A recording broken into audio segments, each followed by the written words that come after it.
ಚನ್ನಪಟ್ಟಣ ಉಪಚುನಾವಣಾ ಅಖಾಡ ದಿನದಿಂದ ದಿನಕ್ಕೆ ರಂಗೇರ್ತಾ ಇದೆ.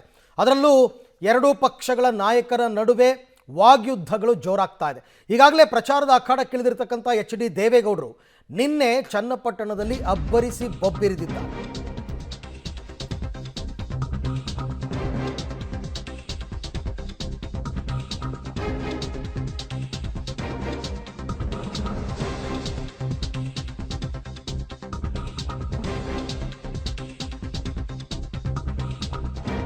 ರಂಗೇರಿದೆ ಚನ್ನಪಟ್ಟಣ ಉಪಚುನಾವಣಾ ಅಖಾಡ.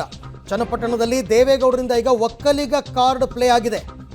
ಕುಮಾರಸ್ವಾಮಿ ಮುಂದೆ ಡಿ.ಕೆ.ಶಿ ನಾಯಕನೇ ಅಲ್ಲ ಅಂತ ದೇವೇಗೌಡರು ಹೇಳಿರೋದು. ಎಚ್.ಡಿ.ಕೆ ಹಿಮಾಲಯ ಪರ್ವತ ಇದ್ದ ಹಾಗೆ ಡಿ.ಕೆ. ಶಿವಕುಮಾರ್ ಚಿಕ್ಕ ಗುಡ್ಡ ಅಂತ ದೇವೇಗೌಡರು ಕಂಪೇರ್ ಮಾಡಿದ್ದಾರೆ. ಅಂದರೆ ದೇವೇಗೌಡರ ಒಕ್ಕಲಿಗ ಕಾರ್ಡ್ಗೆ ಡಿ.ಕೆ. ಶಿವಕುಮಾರ್ ಕೌಂಟರ್ ಕೊಡ್ತಾರಾ ಹಾಗಾದರೆ ಇವತ್ತು ಅಂತ. ಅಂದರೆ ಒಕ್ಕಲಿಗ ನಾಯಕರ ವಿಚಾರ ಬಂದಾಗ ಕುಮಾರಸ್ವಾಮಿ ಅವರು ಹಿಮಾಲಯ ಪರ್ವತದ ರೀತಿ ಇದ್ದಾರೆ, ಅಷ್ಟು ದೊಡ್ಡವರು. ಡಿ.ಕೆ. ಶಿವಕುಮಾರ್ ಒಂದು ಚಿಕ್ಕ ಗುಡ್ಡ ಅಂತ ಕಂಪ್ಯಾರಿಸನ್ ಮಾಡಿದ್ದಾರೆ. ಅಂದರೆ ಅಲ್ಲಿಗೆ ನಾಯಕತ್ವದ ಪ್ರಶ್ನೆನೇ ಬರಲ್ಲ. ಯಾರ್ಯಾರನ್ನು ಕಂಪೇರ್ ಮಾಡ್ತಾ ಇದ್ದೀರಾ ನೀವು? ಕಂಪೇರ್ ಮಾಡೋದಕ್ಕಾಗದೇ ಇಲ್ಲ ಕುಮಾರಸ್ವಾಮಿ ಮತ್ತು ಡಿ.ಕೆ. ಶಿವಕುಮಾರ್ ಅವರನ್ನು ಅನ್ನೋದು ದೇವೇಗೌಡರ ಮಾತು. ನಿನ್ನೆಯ ಪ್ರಚಾರದ ಸಂದರ್ಭದಲ್ಲಿ ದೇವೇಗೌಡರು ಈ ಎಲ್ಲ ಮಾತುಗಳನ್ನು ಕೂಡ ಆಡಿದ್ದಾರೆ. ಒಕ್ಕಲಿಗ ಕಾರ್ಡ್ ಪ್ಲೇ ಮಾಡಿದ್ದಾರೆ. ಅಂದರೆ ಒಕ್ಕಲಿಗ ಸಮುದಾಯದ ಪರಮೋಚ್ಚ ನಾಯಕ ಯಾರು ಅಂತಂದರೆ ದೇವೇಗೌಡರ ಪ್ರಕಾರ ಸದ್ಯಕ್ಕೆ ಈಗ ಕುಮಾರಸ್ವಾಮಿನೇ. ಕುಮಾರಸ್ವಾಮಿ ಮುಂದೆ ಡಿ.ಕೆ. ಶಿವಕುಮಾರನ್ನ ಕಂಪೇರೇ ಮಾಡಬೇಡಿ ಅನ್ನೋ ರೀತಿಯಲ್ಲಿ ನಿನ್ನೆ ದೇವೇಗೌಡರು ಮಾತನಾಡಿರೋದು. ಯಾಕೆಂದರೆ ಚನ್ನಪಟ್ಟಣ ಕ್ಷೇತ್ರ ಹೇಳಿ ಕೇಳಿ ಒಕ್ಕಲಿಗರ ಕೋಟೆ, ಒಕ್ಕಲಿಗರ ಭದ್ರಕೋಟೆ, 1,05,000 ಮತದಾರರಿರ್ತಕ್ಕಂಥ ಕ್ಷೇತ್ರ ಚನ್ನಪಟ್ಟಣ. ಅಲ್ಲಿ ಡಿಸೈಡ್ ಆಗಬೇಕಾಗುತ್ತೆ ಒಕ್ಕಲಿಗರ ನಾಯಕ ಯಾರು. ಒಕ್ಕಲಿಗ ಸಮುದಾಯ ನಾಯಕತ್ವವನ್ನು ಕುಮಾರಸ್ವಾಮಿಗೆ ಕೊಡ್ತಾರಾ ಅಥವಾ ಡಿ.ಕೆ. ಶಿವಕುಮಾರ್ ಕೊಡ್ತಾರಾ ಅಂತ. ಕಳೆದ ಬಾರಿ ವಿಧಾನಸಭಾ ಚುನಾವಣೆ ಸಂದರ್ಭದಲ್ಲಂತೂ ಒಕ್ಕಲಿಗ ಸಮುದಾಯ ಡಿ.ಕೆ. ಶಿವಕುಮಾರ್ ಪರ ನಿಂತಿತ್ತು. ಕಾರಣ ಅವರು ಮುಖ್ಯಮಂತ್ರಿ ಆಗ್ತಾರೆ ಅಂತ. ಆದರೆ ಆಗಲಿಲ್ಲ. ಹಾಗಾದರೆ ಈ ಸಾರ್ತಿ ಒಕ್ಕಲಿಗ ಸಮುದಾಯ ಏನು ಮಾಡುತ್ತೆ? ಇದು ಪ್ರಶ್ನೆ. ಕುಮಾರಣ್ಣನ ವಿರುದ್ಧ where is Kumaranna, where is DK., where is HDK., where is DK. ಎಲ್ಲಿಂದ ಎಲ್ಲಿಗೆ ಸಂಬಂಧ?